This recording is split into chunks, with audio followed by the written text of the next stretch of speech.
There are approximately 127,000 people alone in the US that are suspect of a knife attack each year. For you British people, that figure is around 50,000 per year. So it is important that you know how to survive a knife attack. Today I'm actually going to teach you the most simplest advice you can follow. Don't instigate. Before even a knife attack happens, the person that is going to attack you is probably mad or angry. Your natural instinct wants you to say something back to this person. But trust me, don't.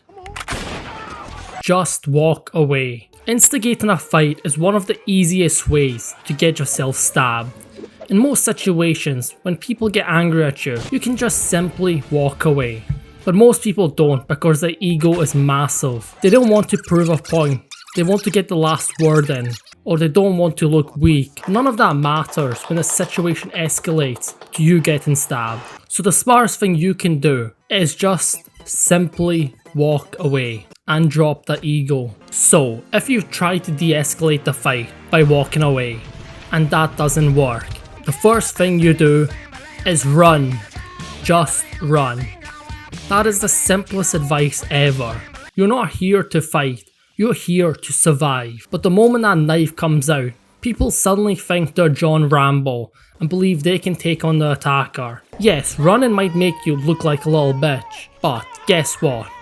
You'll still be alive. So if you can, just run. That is the simplest and most effective advice ever. In most situations, that will get you out of being stabbed, because a knife is an extremely dangerous weapon and it only takes one lucky slash or one puncture to cause life-threatening injuries to you. Unlike in the movies, someone gets slashed or stabbed, they carry on. In real life, yeah, you're just gonna bleed out and die. Your ego isn't worth risking your life. So for once in your life, just please drop your ego and run. If there's an escape route, take it immediately and get out of there. Don't try to be a hero and just run. So what happens if there isn't an immediate exit and you can't just run? Your goal is to create as much space and distance as possible. Distance is your best friend in this situation because every step between you and the attacker gives you more time to react and gives you a better chance of escaping. While you're creating distance, look around for anything that can act as a barrier, such as a chair, a backpack, a shopping trolley, table, suitcase, whatever. Thing in your pocket that you can throw, just throw it.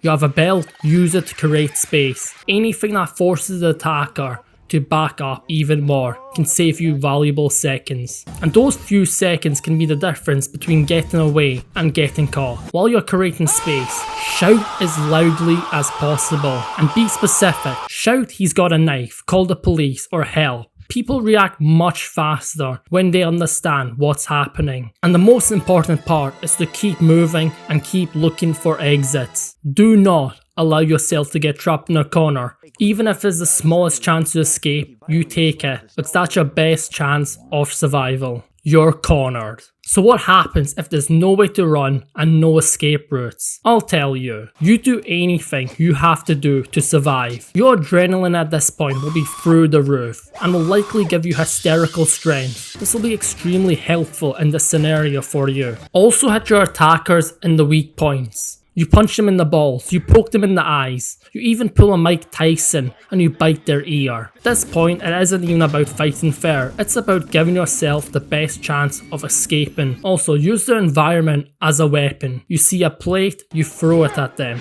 A chair, you put it between them. However, but before all of this even goes down, you should already protect your areas where you're going to get slashed up, such as your forearm, because they're most likely going to get cut while you're defending yourself. But remember, under no circumstances do you want to be stabbed in a vital area, such as your neck, chest, or upper thigh, where there's a much greater chance of severe bleeding. Even a small wound at these spots can cause you to bleed out extremely fast. And if it comes down to stopping a knife with your hand so it doesn't hit you in the throat, guess what?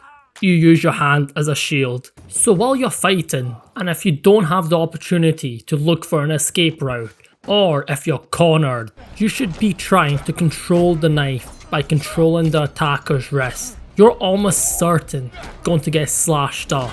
But as I said, the goal is to stop the knife from reaching vital areas. If you manage to disarm the attacker, don't just stand there. Beat the living shit out of the attacker. Use the knife if you have to. And as soon as they're no longer afraid, you find an opportunity to escape. So here we are at the end. You dropped the eagle, you ran, and congratulations. You made the best decision of your life, and you made it out alive. Now what should you do? The first thing you should do is check yourself for any stab wounds. It's surprising how many people get stabbed and don't even realize it because their adrenaline is through the roof. Call emergency services or get someone else to do it for you and attend to your wounds immediately.